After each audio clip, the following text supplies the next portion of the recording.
লেখিকা শুক্লা ঘোষালের অভিশপ্ত মধুচন্দ্রিমা। গাড়ি চালাতে চালাতে সুমন মাধুর্যের দিকে তাকালো। আর ঘণ্টাখানেকের মধ্যে তারা গন্তব্যস্থলে পৌঁছে যাবে। কলকাতা থেকে অনেকটা পথ। গতকাল রাত্রে তারা ব্রহ্মপুরের একটা হোটেলে রাত কাটিয়েছিল। আজ সকালে ব্রেকফাস্ট খেয়ে স্নান করে আবার যাত্রা শুরু করেছে। সেও 4-5 ঘন্টা হয়ে গেল। মাধুর্য ঘুমিয়ে পড়েছে, মুখে ক্লান্তির ছাপ। মেয়েটা বড্ড নরম। এই এক রাতের জার্নিতেই কেমন কাহিল হয়ে পড়েছে। বড় সুন্দর মুখখানা, এখন নেতিয়ে পড়া কমল কলি মনে হচ্ছে। কাল রাতের ঘটনাটা মনে করে একটু ভ্রু কুঁচকালো সুমন। রাতে হোটেলে অত ভয় পেল কেন মাধুর্য? মাঝরাতে ঘুম ভেঙে চিৎকার করে সুমনকে জড়িয়ে ধরেছিল। অতটা পথ ড্রাইভ করে সুমন ভীষণ ক্লান্ত ছিল। প্রথমটাও ভীষণ হকচকিয়ে গিয়েছিল। পরে বেড সুইচটা টিপে আলো জ্বালিয়ে মাধুর্যের দিকে তাকিয়েও চমকে গিয়েছিল। ভয়ে মাধুর্য থরথর করে কাঁপছিল। ওর ফর্সা মুখ ফ্যাকাশে হয়ে গিয়েছিল। কপালে বিন্দু বিন্দু ঘাম জমেছিল। উদ্ভ্রান্ত মুখে সামনের দিকে তাকিয়ে ক্রমাগত মাথা নেড়ে না না বলে চিৎকার করছিল। সুমন নিজেকে সামলে নিয়ে ওকে বার কয়েক ঝাঁকানি দিতে ও প্রকৃতিস্থ হয়ে ওর দিকে তাকিয়ে বলেছিল, উফ, কি ভয়ানক স্বপ্ন! একটা লোক, জানো, একটা লোক, তার কপালে একটা বিশ্রী কাটা দাগ, কি নিষ্ঠুর ভয়ানক চেহারা, আমার দিকে এগিয়ে আসছিল। এত স্পষ্ট স্বপ্ন, ঘুম ভেঙেও মনে হচ্ছিল ও যেন আমাদের বিছানার সামনেই দাঁড়িয়ে আছে। সুমন ওকে বুকে টেনে মাথায় হাত বুলিয়ে দিয়েছিল। নতুন বউ, মাত্র 15 দিন বিয়ে হয়েছে তাদের।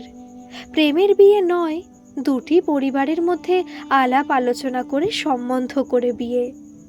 বিয়ের আগে অবশ্য 2-3 বার বাড়ির সম্মতি নিয়ে দেখা করেছে তারা। সিনেমা দেখেছে, রেস্টুরেন্টে খেয়েছে। তবুও মেয়েটা তো তার প্রায় অপরিচিত। ওর স্বপ্ন দেখে ভয় পাওয়ার মধ্যে যেন কিছুটা অস্বাভাবিকতা ছিল। কিছুতেই শান্ত হচ্ছিল না মাধুর্য। সুমনের বুকের মধ্যে কুঁকড়ে শুয়ে কেঁপে কেঁপে উঠছিল, ফুপিয়ে ফুপিয়ে কাঁদছিল। সকালে হোটেলে হেভি ব্রেকফাস্ট করে স্নান করে বেরিয়েছিল তারা। তখন প্রায় ওই 10টা 10:30 হবে। রাস্তায় গাড়ি চালিয়ে ছোট দোকানে একবার চাও খেয়েছে। মাধুর্য ভালোই ছিল, হাসি মজা খুনসুটি করে ভালোই কাটছিল সময়টা। গাড়িতে 2-1 কলি গানও গেয়েছে সে। পথে একটা ছোট জঙ্গলের মতো পড়েছে, তখন প্রায় 4টে 4:30 হবে। সেই সময় মাধুর্য আবার কেমন অস্থির হয়ে পড়েছিল। গাড়ির পাশের বড় বড় গাছগুলোর দিকে চেয়ে কেমন যেন সিটিয়ে যাচ্ছিল আর বারবার বলছিল, এই রাস্তাটা কেমন না?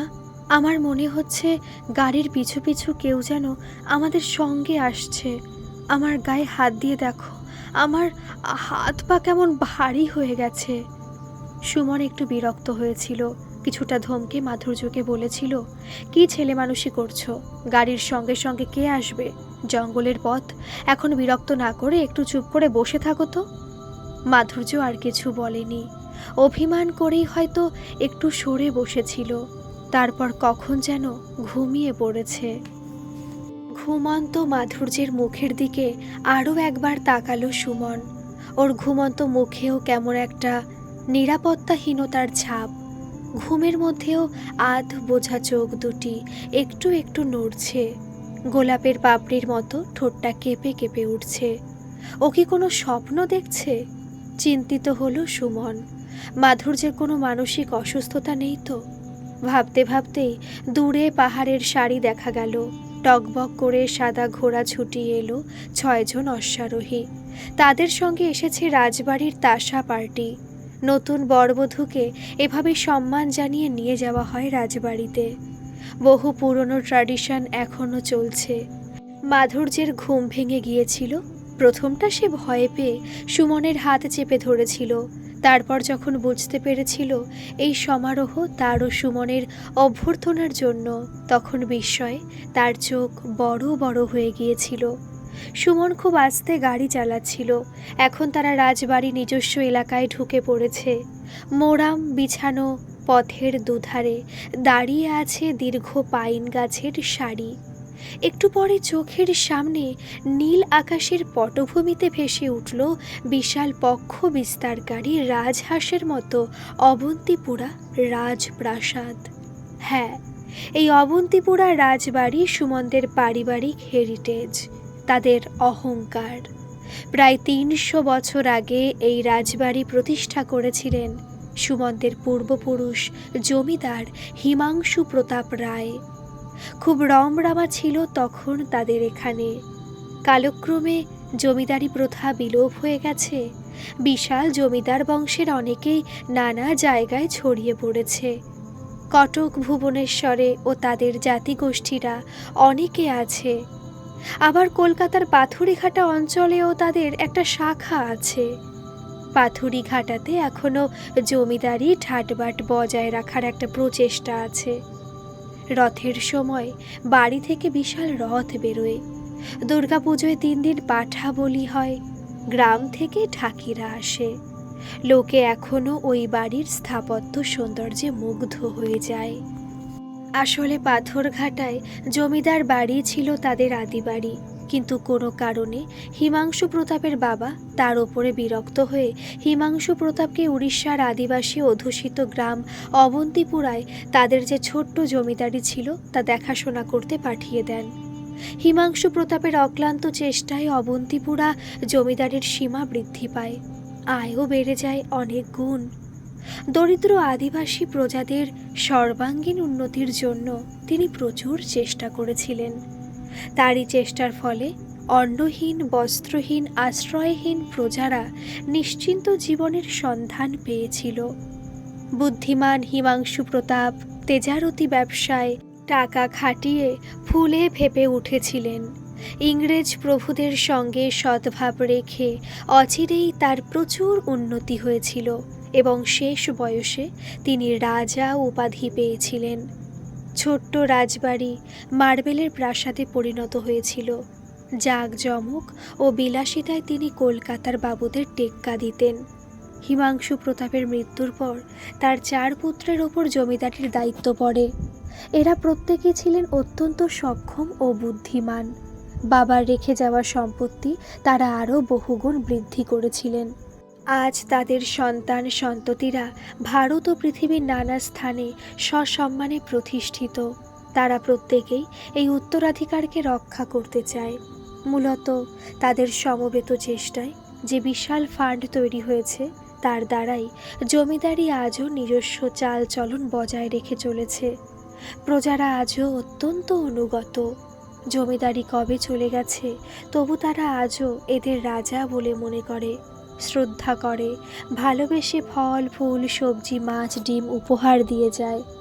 এই পরিবারের তরফ থেকে আজও আদিবাসীদের জন্য অবৈতনিক বিদ্যালয়, দাতব্য চিকিৎসালয় চালানো হয়। প্রয়োজনে তাদের ঋণ দেবার ব্যবস্থা আছে। উপযুক্ত ছেলে মেয়েদের উচ্চশিক্ষা দেবার ব্যবস্থাও আছে এই পরিবারের ছেলেদের। তাদের এই গ্রামের প্রতি যথেষ্ট টান আছে। তাই অধিকাংশ ছেলেই বিয়ের পর বউকে নিয়ে এখানে হানিমুন কাটাতে আসে। সুমন যখন মাধুর্যকে বলেছিল তারা হানিমুনে অবন্তিপুরে যাবে, তখন মাধুর্য বিস্মিত হয়েছিল, কিছুটা মনক্ষুণ্ণ হয়েছিল। পৃথিবীতে এত সুন্দর সব জায়গা থাকতে অবন্তিপুর কেন? কি আছে অবন্তিপুরে? কিন্তু স্বাভাবিক সৌজন্যবশত স্বামীকে কিছু বলতে পারিনি। কিন্তু রাজবাড়ির সামনে আসতেই যখন অপেক্ষমান প্রজারা জয়ধ্বনি করল, পুষ্প বৃষ্টি করে তাদের অভ্যর্থনা জানালো, রাজবাড়ির বিশাল সিংহ দরজা খুলে দিয়ে দ্বারপাল অভিবাদন করল, শঙ্খ ও উলুধ্বনি দিয়ে অন্তঃপুরিকারা এগিয়ে এলো।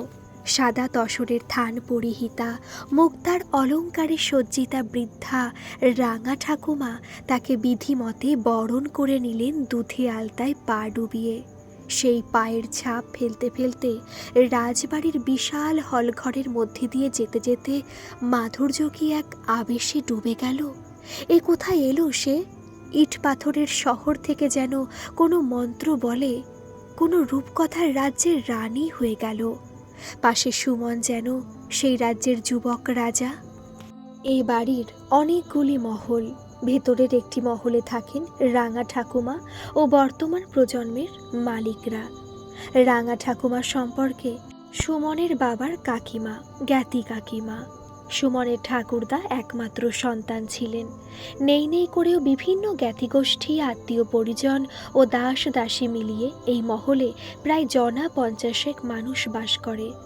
এরা সম্পর্কে কেউ সুমনের কাকা, জ্যাঠা, পিসিমা প্রভৃতি। রাঙা ঠাকুমাই এই প্রজন্মের সবচেয়ে বয়োজ্যেষ্ঠ সদস্যা। প্রায় 90 বছর বয়সেও অসম্ভব সুন্দর ও সপ্রতিভ একজন মহিলা। বাইরে থেকে একটি পরিবার মনে হলেও এই মহলের বিভিন্ন অংশে 5 থেকে 6টি পরিবার বাস করে। বাস্তব প্রয়োজনে বিশাল বারান্দা ও ঘরগুলিতে জায়গায় জায়গায় পার্টিশন দেওয়া হয়েছে। আসবাবপত্র অনেক সাদা সিধা, সাধারণ গৃহস্থ বাড়ির উপযুক্ত। সারা বছর আলাদাভাবে সংসার করলেও দোল দুর্গোৎসব ও রথযাত্রার সময় সকলে এক পরিবারের মতো উৎসবে অংশগ্রহণ করেন। সুমনদের মতো পারিবারিক অতিথিদের আগমন হলে সকলে একসঙ্গে আপ্যায়নে অংশগ্রহণ করে। এই মহলের মানুষদের নিত্য প্রয়োজনে যাতায়াত হয় বাড়ির পেছনের দরজা দিয়ে। বারমহলের জাঁকজমকের সঙ্গে এই মহলের সম্পর্ক অনেক দূরের। রাঙা ঠাকুমা মাধুর্যকে নিজের হাতে মিষ্টি জল খাইয়ে দিলেন। সারাটা দুপুর ভিতর মহলের আত্মীয় স্বজনের সঙ্গে গল্প গুজবে বেশ কেটে গেল। দুপুরে খাবার ব্যবস্থাও ছিল খুব আন্তরিক। রাঙা ঠাকুমার রান্নাঘরের মেঝেতে পিড়ে পেতে খাওয়ার ব্যবস্থা। কলা পাতায় সাদা ধবধবে ভাতের সঙ্গে 8-10 রকমের ব্যঞ্জন, মাছ ছিল 2-3 রকমের, শেষ পাতে পেঁপের চাটনি আর পায়েস। সাদামাটা সুস্বাদু খাবার। এতটা জার্নির পর খুব তৃপ্তি করে খেলো দুজনে। খাওয়া দাওয়া সারতে সারতে বেলা পড়ে এসেছিল। বিকেল হলে একজন দাসী তাদের জন্য নির্দিষ্ট ঘরে নিয়ে গেল। ভেতর মহলের সঙ্গে ঘরের আকাশ পাতাল তফাত। বিশাল ঘর, মেহগনির পালঙ্ক, বেলজিয়াম কাচের বিশাল আয়না, ঝাড় লণ্ঠন দেওয়ালে বিখ্যাত শিল্পীদের আঁকা তৈলচিত্র। ঘরের সংলগ্ন ব্যালকনিতে দাঁড়ালে উন্মুক্ত আকাশের নিচে বিশাল নীল হ্রদ চোখ জুড়িয়ে দেয়। রাত্রে প্রাসাদের ডাইনিং হলে খাবার ব্যবস্থা ছিল। এলাহি আয়োজন। সুমন ও মাধুর্য ছাড়া আরও জনা 30 বিশিষ্ট অতিথি ছিলেন। এরা কেউ স্থানীয় ডাক্তার, থানার ওসি, কলেজের প্রফেসর, বিশিষ্ট ব্যবসায়ী প্রভৃতি। অসম্মঞ্জ চৌধুরী ও তার 2 ছেলে ও পুত্রবধূরাও ছিল। এরা সকলে হিমাংশু প্রতাপের দৌহিত্র বংশীয়। হিমাংশু প্রতাপ তার একমাত্র কন্যা চন্দ্রমুখী বিধবা হবার পর এই জমিদার বাড়ির কাছে কিছুটা জমি দিয়ে তার বাসস্থান গড়ে দিয়েছিলেন।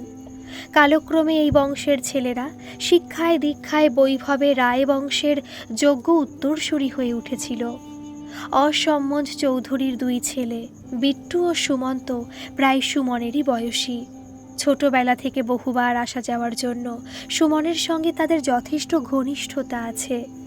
খাওয়া দাওয়ার পর অন্য অতিথিরা বিদায় নিলেও বিট্টু, সুমন্ত ও তাদের 2 বউ শ্রীতমা ও সুকন্যা বেশ কিছুক্ষণ তাদের সঙ্গে আড্ডা মারল এবং যাবার সময় তাদের বাড়ি যাবার জন্য বারবার অনুরোধ করে গেল। অতিথিরা চলে গেলে সুমন আর মাধুর্য আর দেরি করল না। পথশ্রমের ক্লান্তি তো ছিলই, তাছাড়া এত মানুষের সঙ্গে পরিচয় ও সৌজন্য বিনিময়ে তারা যথেষ্ট ক্লান্ত হয়ে পড়েছিল। তাই রাজবাড়ির বিশাল পালঙ্কে গা এলিয়ে দিল। 2 দিন পরেই পূর্ণিমা। খোলা জানালা দিয়ে চাঁদের আলো বিছানায় ছড়িয়ে পড়েছিল। জুই, হাসনুহানা ও নানা চেনা অচেনা ফুলের সুগন্ধে ঘর ভরেছিল। সুমনের হাতের উপর মাথা রেখে মাধুর্য নিদ্রালু চোখে আকাশে চাঁদের দিকে চেয়েছিল। কি স্বপ্নের মতো সুন্দর এই রাত, এই ফুলের সুগন্ধ, এই চাঁদের আলো, পাশে প্রিয় মানুষটি। আবেশে মাধুর্যের চোখ বুজে আসছিল। হঠাৎ সে একটা অস্ফুট আর্তনাদ করে উঠল। খোলা জানলায় ও কার মুখ, কার হিংস্র চোখ দুটি ওর মুখের উপর নিবদ্ধ। সুমন ঘুমিয়ে পড়েছিল। জানালা থেকে ছায়ামূর্তি সরে গেল। মাধুর্য ভয়ে সুমনকে আঁকড়ে ধরল। তারপর কখন যেন ঘুমিয়ে পড়ল। ভোরের নরম আলো ছড়িয়ে পড়তে ঘুম ভেঙে গেল মাধুর্যের। নিজেকে সে আবিষ্কার করল সুমনের বাহুবন্ধনে। কাল রাতের আতঙ্ক উধাও। একটা নতুন দিন তাদের ডাকছে অনেক সম্ভাবনা নিয়ে। মহলের নির্দিষ্ট ভৃত্য সকালের চা দিয়ে গেল। স্নান সেরে পরিপাটি হয়ে তারা গেল রাঙা ঠাকুরমার ঘরে। লুচি, তরকারি, বেগুন ভাজা, বাড়িতে করা নারকেলের সন্দেশ দিয়ে ঘরোয়া প্রাতরাশের আয়োজন। সঙ্গে কলকাতা রাস্তার চায়ের দোকানের মতো কাচের গ্লাসে কড়া লিকারের সঙ্গে ঘন দুধ মেশানো গরম গরম চা। খাবার সময় রাঙা ঠাকুমা বললেন, আজ আর নতুন বউকে নিয়ে বাইরে কোথাও যাস না। এই বিরাট প্রাসাদ বাগান ঘুরিয়ে দেখিয়ে দে। দুপুরেও আমার কাছেই খাবি। তাই হলো। জলখাবার খেয়ে মাধুর্যকে নিয়ে প্রাসাদ দেখাতে বেরোলো সুমন। প্রথমেই ওরা বাগানটা ঘুরে ঘুরে দেখল। বাগানের বিশালত্ব আর উদ্ভিদের বৈচিত্র্য দেখে মাধুর্য অবাক। কি নেই সেই বাগানে! চেনা অচেনা নানা ধরনের ফুল গাছ, পাম, বট, নারকেল, নাগকেশর, সেগুন, গুলমোহর, কর্ণিকার প্রভৃতি বৃক্ষের সঙ্গে ক্যাকটাস ও সেকুল্যান্ট জাতীয় গাছের বিশাল সম্ভার। ছোট্ট সুন্দর একটা দিঘি আছে, তাতে অজস্র পদ্মফুল ও শালুক ফুটে আছে। দিঘি ঘিরে ও বাগানের নানা স্থানে পাথরের সুন্দর সুন্দর মূর্তি আছে। বাগানের এক প্রান্তে একটা চিড়িয়াখানা, তাতে বানর, শিম্পাঞ্জি, ভালুক, শিয়াল প্রভৃতি প্রাণী, দুটি ময়ূর, 7-8টা উজ্জ্বল রঙের কাকাতুয়া ও অজস্র নানা জাতের দেশি বিদেশি পাখি রয়েছে। সুমন বললে, আমাদের ছোটবেলায় এখানে হাতিও ছিল। বছর 10 আগে শেষ হাতিটি মারা গেছে। বাবার মুখে শুনেছি তাদের ছোটবেলায় এই চিড়িয়াখানাতে চিতাবাঘ আর উটও ছিল। কিন্তু তোমাদের ঘোড়াগুলো কোথায়, যেগুলো আমাদের নিতে গিয়েছিল? ঘোড়ার আস্তাবলটা এখন অসামঞ্জ চৌধুরীর বাড়ির ওখানে করা হয়েছে। কাল যাদের সঙ্গে তোমার আলাপ হলো, বিট্টু, সুমন্ত, ওরাই এখন ওদের দেখাশোনা করে। বাগান দেখা শেষ করে ওরা প্রাসাদের ভেতরে ঢুকলো। বিশাল প্রাসাদের বিভিন্ন অন্দরমহলের সাজসজ্জা ও বৈভব দেখতে দেখতে সময় বেশ কেটে গেল। শেষকালে তারা এলো রাজবাড়ির গ্যালারিতে। এখানে তাদের পূর্বপুরুষদের চমৎকার তৈলচিত্র রয়েছে। হলঘরটিতে ঢুকতেই মুখোমুখি হতে হয় এ বংশের প্রতিষ্ঠাতা হিমাংশু প্রতাপ রায়ের দণ্ডায়মান বিশাল তৈলচিত্রটির সঙ্গে। এই ছবিটি যিনি এঁকেছেন, তিনি যে প্রকৃত শিল্পী সে বিষয়ে সন্দেহের অবকাশ থাকে না। হিমাংশু প্রতাপের স্ত্রী চন্দ্রমুখী, তাদের 4 পুত্র ও 2 কন্যা এবং তাদের প্রত্যেকের পুত্র কন্যার ছবি পরপর সাজানো আছে। ছবিতে তাদের গায়ে যে অলঙ্কারগুলি আছে, তাদের ঔজ্জ্বল্য চোখ ধাঁধিয়ে দেয়। সুমন জানালো, এই অলঙ্কারগুলিতে সত্যিকারের সোনা, রূপা ও মূল্যবান পাথরের ব্যবহার করা হয়েছে। ছবিগুলো দেখতে দেখতে এক জায়গায় এসে থমকে দাঁড়িয়ে গেল মাধুর্য। এটা কার ছবি?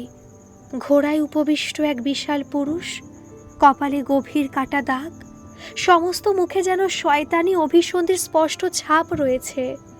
সামনের হাতটা শক্ত করে আঁকড়ে ধরে মাধুর্য বলল, এই ছবিটি কার গো?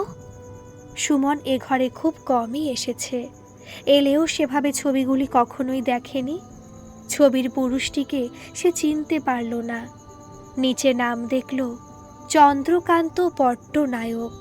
না, এ নামের কাউকে সে চেনে না। এ তাদের বংশের কেউ নয়। মাধুর্যের মুখে ভয়ের কালো ছায়া সুমনের চোখ এড়ালো না, কিন্তু সে এ প্রসঙ্গে কিছু বলল না। দুপুরে রাঙা ঠাকুমার ঘরে খাওয়া দাওয়া করে তার বিরাট পালঙ্কে গায়ে এলিয়ে গল্প করছিল তারা। মাধুর্য হঠাৎ জিজ্ঞেস করল, চন্দ্রকান্ত পট্টনায়ক মানুষটি কে? পদবী তো বলছে সে পরিবারের কেউ না, তবে তার ছবি গ্যালারিতে কেন? রাঙা ঠাকুমা অবাক হয়ে বললেন, চন্দ্রকান্ত, ওই পাপিষ্ঠের ছবি এখনো গ্যালারিতে আছে? ওটা এখনই সরিয়ে ফেলা উচিত। এই রাজ পরিবারের সবচেয়ে কলঙ্কজনক কাহিনীটি এই নামের সঙ্গে যুক্ত। সুমন আশ্চর্য হয়ে বলল, কি কাহিনী ঠাকুমা? এ সম্বন্ধে আমি তো কিছুই জানি না। এটা তো কোনো গৌরবজনক কাহিনী নয় যে তোরা জানবি। ছোটদের কাছ থেকে কাহিনী সর্বদাই গোপন করা হয়েছে। প্রায় 60 বছর আগের কথা। আস্তে আস্তে লোকে ভুলেও গেছে। কাহিনীটা কি? সুমনও এবার কৌতূহলী। রাঙা ঠাকুমা বললেন, প্রায় 75-76 বছর আগে আমি যখন এই রাজ পরিবারের বউ হয়ে এসেছিলাম, তখন রাজা ছিলেন আমার ভাসুর অনঙ্গ প্রসাদ রায়। আমার বড় যা উড়িয়া মেয়ে ছিলেন। তিনি আসার সময় সৎ মায়ের অত্যাচার থেকে রক্ষা করার জন্য তার আদরের ছোট ভাইটিকে সঙ্গে নিয়ে এসেছিলেন। 5 বছরের সুন্দর ফুটফুটে ছেলেটি আমার ভাসুরের খুবই প্রিয় ছিল। পরবর্তীকালে যখন তাদের নিজেদের কোনো সন্তান হলো না, তখন তাদের সমস্ত স্নেহ পড়েছিল তার ওপর। কিন্তু চন্দ্রকান্ত ভালো আধার ছিল না। এই স্নেহ, এই ভালোবাসা তাকে উদ্ধত, অবিনীত করেছিল। সে তুচ্ছ কারণে ঝগড়া মারামারি করত, গরিব প্রজাদের ওপর অত্যাচার করত। আর একটু বড় হলে কুসঙ্গে মিশে মদ, গাঁজা ও নানা রকম নেশাদ্রব্য ধরেছিল। আমি যখন বউ হয়ে বাড়িতে আসি, আমার তখন বছর 13 বয়স, তার 15-16। তার চোখের দৃষ্টি, হাবভাব, হাস্যরসিকতা আমার পছন্দ হতো না। বাড়ির অন্যান্য কম বয়সী বউদেরও ওই একই মনোভাব ছিল। এদিকে কানাঘুষো শোনা যাচ্ছিল রাজা নাকি তাকে দত্তক নিতে চলেছেন, অর্থাৎ ভবিষ্যতে তারই রাজা হবার সম্ভাবনা। ব্যাপারটা কেউই ভালোভাবে নেয়নি। চন্দ্রকান্ত দিনের পর দিন, দিনে দিনে দুর্বিনীত হয়ে উঠছিল। সে স্কন্দ প্রজাদের কাছে যাতায়াত শুরু করেছিল। তাদের সুন্দর সুগঠিত মেয়েদের সঙ্গে ঢলাঢলি করত, তাদের হাতের তৈরি মদ খেত। তার দুঃসাহস এত বেড়ে গিয়েছিল, পছন্দ হলে যে কোনো স্কন্দ মেয়ের সঙ্গে জবরদস্তি করত। স্কন্দদের মধ্যে অসন্তোষ বাড়ছিল। তারা বহুবার রাজবাড়িতে তাদের অসন্তোষের কথা জানিয়েছে, কিন্তু কোনো ব্যবস্থাই হয়নি। সমস্যাটা ভয়ানক হলো যখন তার চোখ পড়ল স্কন্দ সর্দারের মেয়ে রঘুমতির দিকে। অসম্ভব সুন্দরী আর সাহসী ছিল সেই মেয়ে। উপহার দিয়ে, অর্থ দিয়ে, ভয় দেখিয়ে কিছুতেই সে যখন রঘুমতিকে কবজা করতে পারল না, তখন এক জ্যোৎস্না রাতে রঘুমতি স্কন্দ মেয়েরা যখন নাচ গানে মেতে উঠেছে, সে রঘুমতিকে ঘোড়ায় তুলে সমুদ্রের দিকে ঘোড়া ছোটালো। নির্জন সমুদ্র সৈকতে সে রঘুমতির উপর জোর খাটাবার চেষ্টা করল। রঘুমতিও সাহসী ও জেদি মেয়ে। সে তার কোমরে গোজা ছোট্ট ছুরি দিয়ে তাকে আটকাবার চেষ্টা করতে লাগলো। দুজনেই রক্তাক্ত হয়ে গেল। ইতিমধ্যে রঘুমতির বাবা দলবল নিয়ে হাজির হলো সেখানে, কিন্তু ততক্ষণে দেরি হয়ে গেছে। ইজ্জত রক্ষার চেষ্টায় অসম যুদ্ধে রঘুমতি প্রাণ দিয়েছে। বহুদিনের রাগ ছিল স্কন্দদের তার উপরে। পিটিয়ে হত্যা করল তারা চন্দ্রকান্তকে। ওর দেহটা ছুঁড়ে দিল সমুদ্রের জলে। ঘটনাটা যখন জানাজানি হলো, তখন বৃদ্ধ রাজা সমুদ্র তীরে ছুটে গেলেন। 2 দিন পর ওর মৃতদেহ সমুদ্র তীরে ভেসে এসেছিল। রাজা ওখানে চন্দ্রকান্তর একটি স্মৃতিস্তম্ভ নির্মাণ করে দিয়েছিলেন। শিল্পী দিয়ে চন্দ্রকান্তর একটি ছবি আঁকিয়েছিলেন। ওই ছবি তোমরা গ্যালারিতে দেখেছ। আড়ালে রাজার নিন্দা করলেও সামনে শোকাতুর রাজার এই কাজের কেউ বিরোধিতা করেনি। আস্তে আস্তে ঘটনাটা সবাই ভুলে গেছে, কিন্তু স্কন্দদের এলাকায় এই গল্প এখনও শোনা যায়। স্কন্দ মেয়েরা জ্যোৎস্না রাতে বাড়ির বাইরে বেরোয় না। ওরা বিশ্বাস করে চন্দ্রকান্ত আজও জ্যোৎস্না রাতে রঘুমতিকে খুঁজে বেড়ায়। গল্প করতে করতে সন্ধ্যা হয়ে গিয়েছিল। ওদের সুন্দর করে মুড়ি মেখে খেতে দিয়েছিলেন রাঙা ঠাকুমা। তার জোড়াজুড়িতে রাতের খাবারও তার কাছেই খেতে হয়েছিল। সেদিন রাতে তাদের জন্য নির্দিষ্ট ঘরে ড্রেসিং টেবিলের সামনে বসে তার ঘন লম্বা চুল আঁচড়াতে আটকাতে রঘুমতির কথা ভাবছিল মাধুর্য। কেমন ছিল রঘুমতি? খুব সুন্দর। তার কি মাধুর্যের মতো এমন ঘন চুলের রাশি ছিল? কেন যেন মাধুর্যর মনে হচ্ছিল রঘুমতিকে সে চেনে। মনের চোখ দিয়ে সে রঘুমতিকে দেখতে পাচ্ছিল। তার আনন্দ, তার উচ্ছলতা, তার হাসি, তার ক্রোধ সবটাই সে অনুভব করছিল। বুকের মধ্যে আগুন জ্বলছিল। সে রঘুমতি হলে ওই কুৎসিত লোকটার হাত থেকে বাঁচার জন্য এমনই হিংস্র হয়ে উঠত। সুমন বিছানায় শুয়ে মাধুর্যকে লক্ষ্য করছিল। মাধুর্য খুব অন্যমনস্কভাবে অত্যন্ত ধীরে ধীরে চুল বাঁধল, আঙুলে নাইট ক্রিম নিয়ে মুখে ঘষছে তো ঘষছেই। ওর মনে যে রঘুমতির গল্পটা নিয়ে একটা প্রতিক্রিয়া চলছে তা সুমন বেশ বুঝতে পারছিল।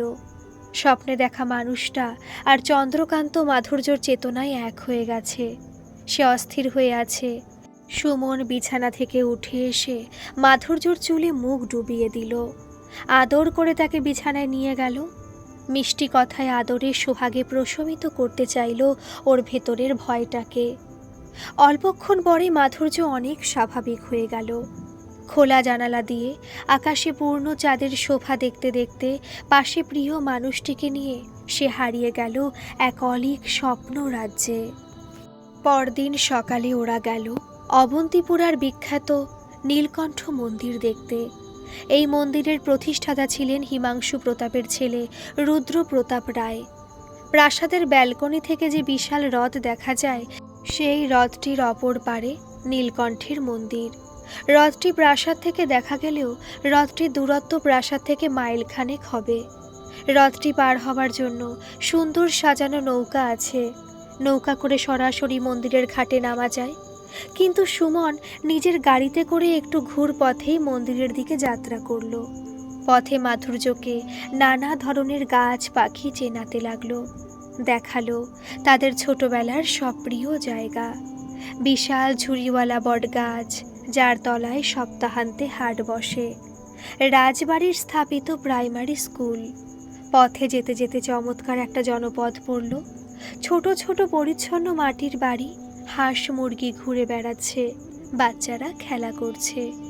আদিবাসী মেয়েরা ঘরের বাইরে এসে হাসি মুখে ওদের দেখে হাত নাড়ছে। সুমন বলল, এটা স্কন্দদের গ্রাম। রঘুমতির কথা যে শুনলে সেই স্কন্দদের মেয়ে। নীলকণ্ঠ মন্দিরটি বিশাল, আগাগোড়া মার্বেল পাথরে তৈরি। মন্দিরের মাথায় যে বিশাল নাকটি আছে সেটা রূপার তৈরি। সামনের চাতালটি শ্বেত পাথরে বাঁধানো। চাতালের ধার দিয়ে সারি সারি ফুলের গাছ। মন্দিরে ঢুকতে না ঢুকতেই এই দঙ্গল স্কন্ধদের মেয়ে এসে ওদের ঘিরে ধরল। ওদের হাতে ঝুড়ি ভর্তি ফুল আর আকন্দের মালা। ওদের পীড়াপিড়িতে প্রচুর ফুল আর মালা কিনল ওরা। মেয়েরা ওকে দেখে হাসছিল, কানাকানি করছিল, কলকল করে সুমনকে কী সব জানে বলছিল। ওদের কাছ থেকে ফুল আর মালা নিয়ে ওরা মন্দিরের সিঁড়ি দিয়ে উঠবার সময় মাধুর্য সুমনের কাছে জানতে চাইল ওরা কি বলছিল। সুমন বলল, ওরা বলছিল, রাজকুমার, তোর বউরানীটা খুব সুন্দর, সাবধানে রাখিস, কেউ চুরি না করে নেয়। মন্দির থেকে ফেরার সময় ওরা অসামাঞ্জ চৌধুরীর বাড়ি গেল। বিট্টু, সুমন্ত, শ্রীতমা, সুকন্যা ভারী খুশি হলো ওদের দেখে। চা জলখাবার খেতে খেতে অনেকক্ষণ আড্ডা হলো ওদের সঙ্গে। বিট্টু বলল, সুমন, মাধুর্যকে এখনো সমুদ্র দেখাওনি? আজ পূর্ণিমা, রাতে সমুদ্র উত্তাল হয়ে উঠবে। আজকে মাধুর্যকে সমুদ্র দেখিয়ে আনো। পূর্ণিমা রাতে সমুদ্রের এই সৌন্দর্য কোনোদিনও ভুলতে পারবে না।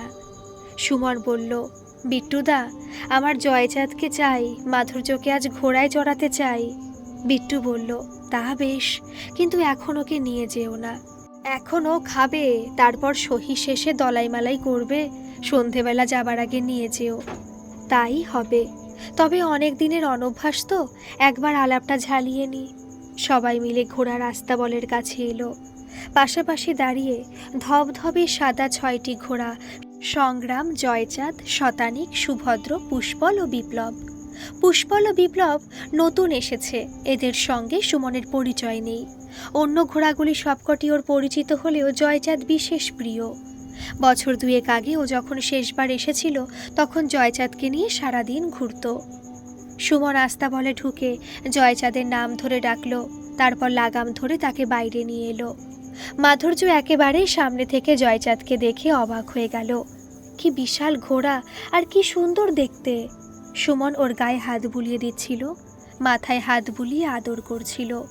জয়চাঁদ মাথা নাড়ছিল, নানাভাবে ওর ভালোবাসা প্রকাশ করার চেষ্টা করছিল। একসময় সুমন লাফিয়ে ওর পিঠে উঠে বসল আর সামনের খোলা রাস্তায় ঘোড়া ছোটালো। কিছুক্ষণের মধ্যেই ওরা রাস্তার বাঁক ঘুরে অদৃশ্য হয়ে গেল।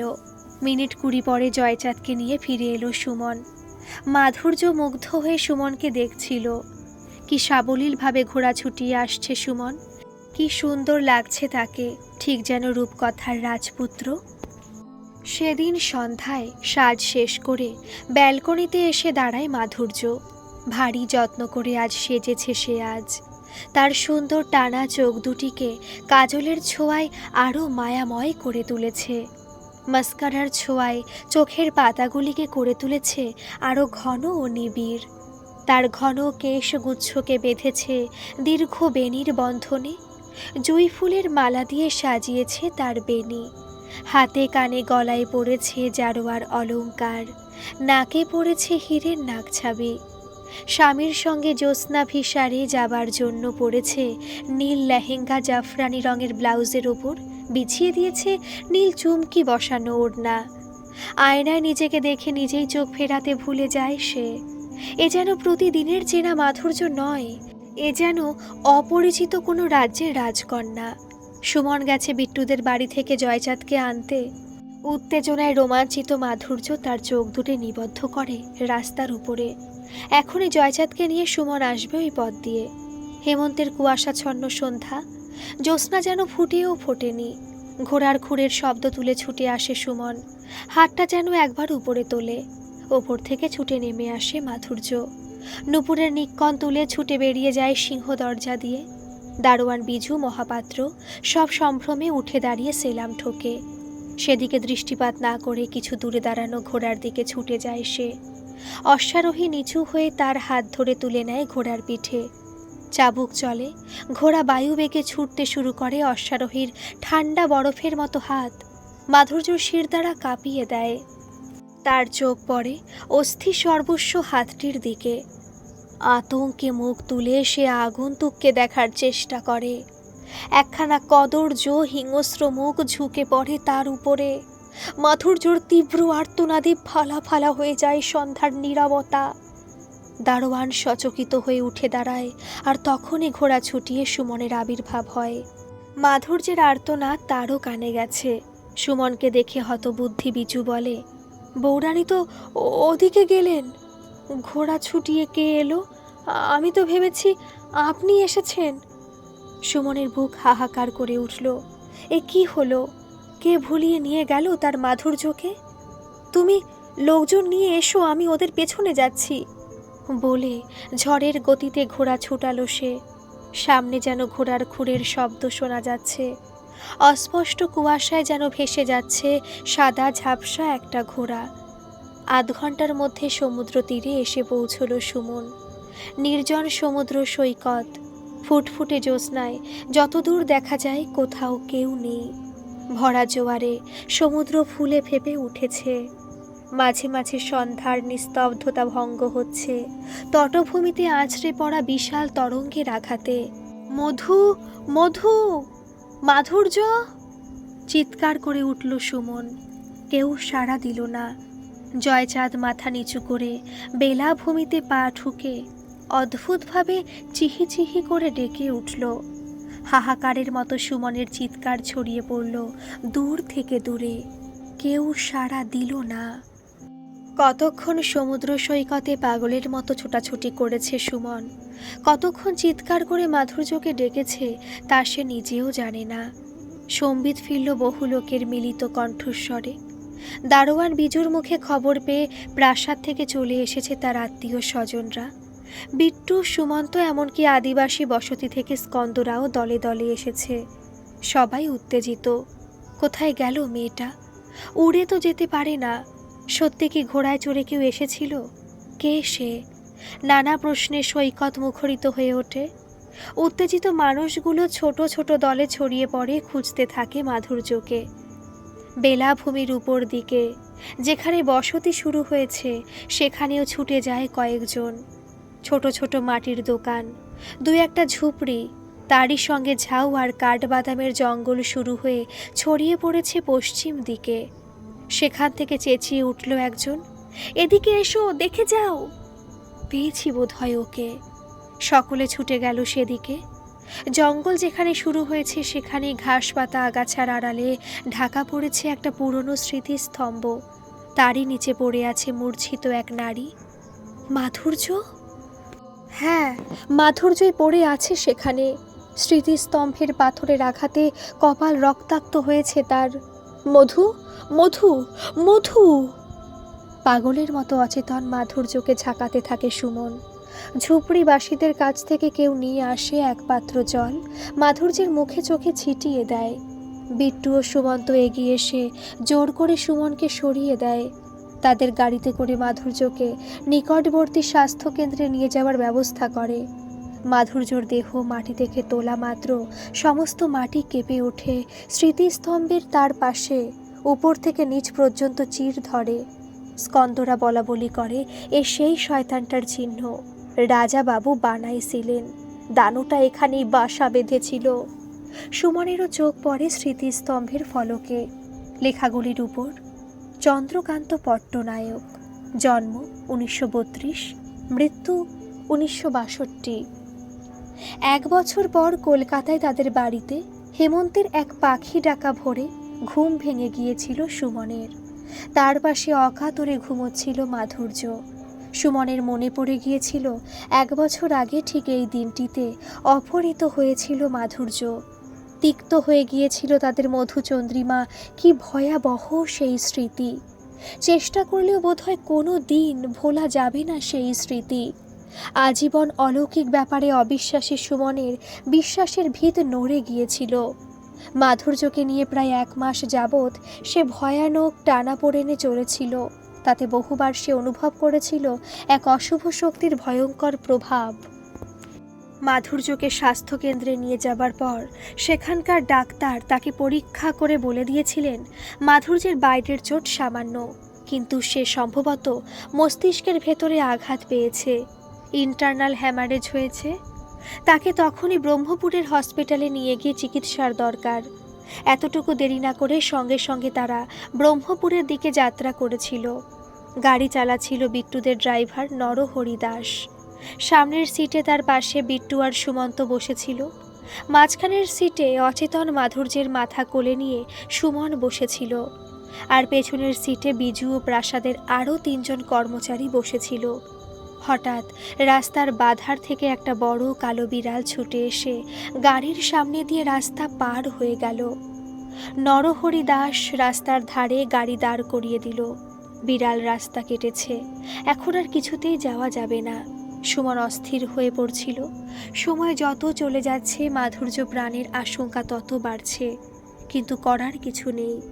বিট্টু আর সুমন্ত এই সংস্কারটায় বিশ্বাসী। যাই হোক, মিনিট 15 পরে একটা গাড়ি ওই রাস্তা দিয়ে যাবার পর নরহরি আবার স্টিয়ারিং ধরল। কিছুটা যাবার পর আবার বিপর্যয়। কোথা থেকে ছুটে এলো এক ঘূর্ণি হাওয়া। গাড়ি টালমাটাল হয়ে গেল, অন্ধকার হয়ে গেল চারিদিক, কিছুই দেখা যাচ্ছিল না। কতক্ষণ পর বাতাস শান্ত হয়েছিল, গাড়ি আবার চলতে শুরু করেছিল কে জানে। কিন্তু সুমনের সেই মানসিক অবস্থায় মনে হয়েছিল তারা যেন অন্তহীন প্রতীক্ষায় আছে। শেষ ধাক্কাটা এসেছিল গন্তব্যের প্রায় কাছে এসে। হঠাৎই যেন গাড়ির ভেতরের আবহাওয়া অস্বাভাবিক ঠান্ডা হয়ে গিয়েছিল। নিঃশ্বাস ভারী হয়ে আসছিল, হাত পাও নাড়াতে যেন কষ্ট হচ্ছিল। একটা অস্বাভাবিক চাপা আতঙ্ক চেপে বসছিল সবার মধ্যে। কেউ কিছু না বললেও সুমন অনুভব করেছিল সকলেই একই ধরনের অস্বস্তি বোধ করছে। হঠাৎ নরহরি একটা অস্ফুট আর্তনাদ করে স্টিয়ারিংয়ের ওপরে ঢলে পড়ে। গাড়ি কোনো রকমে অ্যাক্সিডেন্ট থেকে বেঁচে যায়। কিছুই করার ছিল না। নরহরিকে জানলার ধারে বসিয়ে মাথায় জলটল দিয়ে কিছুটা সুস্থ করে বিট্টু গাড়ি চালাতে থাকে। সৌভাগ্যক্রমে বাকি পথটুকুতে আর কোনো উপদ্রব হয়নি এবং তারা নিরাপদে হাসপাতালে পৌঁছেছিল। যদি ভিত্তিতে দ্রুত চিকিৎসার ব্যবস্থা হয়েছিল। বেশ কিছু পরীক্ষা নিরীক্ষার পরদিনই বিকেলেই অপারেশনের ব্যবস্থা হয়েছিল। সেখানেও বিপদ। যে জুনিয়র ডাক্তারটি অপারেশনের সাহায্য করার কথা ছিল হঠাৎ সিঁড়ি দিয়ে পড়ে গিয়ে তার হাত ভেঙে গিয়েছিল। যাই হোক, অন্য একজন ডাক্তারের সাহায্যে অপারেশনের ব্যবস্থা হয়েছিল, তবে বেশ কিছুটা সময় নষ্ট হয়েছিল। অপারেশন শুরু হবে আধ ঘন্টার মধ্যে। বিদ্যুৎ বিপর্যয়ে অপারেশন থিয়েটারে অন্ধকার নেমে এসেছিল। এমার্জেন্সি লাইটের ব্যবস্থা করে অত্যন্ত অসুবিধার মধ্যে অপারেশন করা হয়েছিল। এই ধরনের ঘটনা নাকি গত ৩০ বছরের মধ্যে এই হাসপাতালে কখনো হয়নি। অপারেশনের পর মাধুর্যকে যখন কেবিনে দেওয়া হয়েছিল, তখনও নানা ধরনের অদ্ভুত ঘটনা ঘটত। রাতে যে নার্সরা ডিউটিতে থাকতেন, তারা অনেক সময় কারো এক অলৌকিক উপস্থিতি অনুভব করতেন। শেষের দিকে রাতে থাকার জন্য নার্স পাওয়াই যেত না। ডাক্তারের অনুমতি নিয়ে সুমন নিজে মাধুর্যের কেবিনে রাতে থাকার সময় অনেক সময় এই অলৌকিক উপস্থিতি অনুভব করেছে। এছাড়া মাঝে মাঝে সশব্দে কেবিনের জানলাগুলি খুলে যেত। বাইরের বিশাল বটগাছটাতে হাওয়ায় অদ্ভুত শব্দ হতো। ড্রিপ চলাকালীন স্যালাইনের বোতল হঠাৎ হঠাৎ ছিটকে পড়ে যেত। কোনো এক রাত জাগা পাখি অদ্ভুত ভীতিপ্রদ স্বরে চিৎকার করে উঠত। সে দুঃসময়ে বিট্টু ও সুমন্ত তো প্রায় দিনই আসত, ওকে সাহস জোগাত। প্রাসাদ থেকে আত্মীয়দের কেউ না কেউ আসত। এমনকি বৃদ্ধ রাঙা ঠাকুমাও একদিন এসেছিলেন। গৃহদেবতা নীল মাধবের প্রসাদী ফুল মাধুর্যের মাথায় ঠেকিয়ে তার আরোগ্য কামনা করেছিলেন। সুমনের একান্ত প্রার্থনাও এতজন মানুষের কল্যাণ কামনায় বোধহয় অশুভ শক্তির পরাজয় ঘটেছিল। মাধুর্যকে সুস্থ করে সুমন কলকাতার বাড়িতে ফিরিয়ে আনতে পেরেছিল। কলকাতায় আসার পরও সম্পূর্ণ সুস্থ হয়ে উঠতে মাধুর্য আরও কয়েক মাস সময় লেগেছিল। বহুদিন তার কথা জড়িয়ে যেত, স্মৃতিশক্তিও কিছুটা নষ্ট হয়ে গিয়েছিল। এখানে নিউরোলজিস্টদের সহায়তায় আস্তে আস্তে সুস্থ হয়ে উঠেছে সে। ঘুমন্ত মাধুর্যর দিকে তাকায় সুমন। মাধুর্যের ক্লিষ্ট ভাবটা কেটে গিয়ে মুখটা এখন আবার প্রস্ফুটিত ফুলের মতো সুন্দর হয়ে উঠেছে। 1 মাস হলো মাধুর্য সন্তান সম্ভবা হয়েছে। একটা প্রশ্ন সুমনকে বিচলিত করে, এই ঘটনা মাধুর্যের সঙ্গে ঘটল কেন? 60 বছর আগের ঘটনা। স্কন্দরা বিশ্বাস করে চন্দ্রকান্ত জ্যোৎস্না রাত্রে আজও রঘুমতিকে খুঁজতে আসে, কিন্তু এই 60 বছরে আর একটাও এমন ঘটনা ঘটেনি তো। এর মধ্যে জন্মান্তরের কোনো রহস্য আছে কি? মাধুর্য কি সেই রঘুমতি? কে জানে। এ রহস্যের সমাধান হয়তো কোনোদিনই হবে না। যাক, অন্ধকার সময় কেটে গেছে, জীবনে নতুন সম্ভাবনার সৃষ্টি হয়েছে। তবে অবন্তিপুর, তার প্রিয় অবন্তিপুর চিরদিনের মতো তার জীবন থেকে হারিয়ে গেল। আর কোনো দিন কোনো কারণে সে অবন্তিপুর আর যাবে না। গল্পটি কেমন লাগলো একটা কমেন্ট করে কিন্তু জানাবেন। আর ভালো লাগলে প্লিজ একটা সাবস্ক্রাইব করে দেবেন। ধন্যবাদ।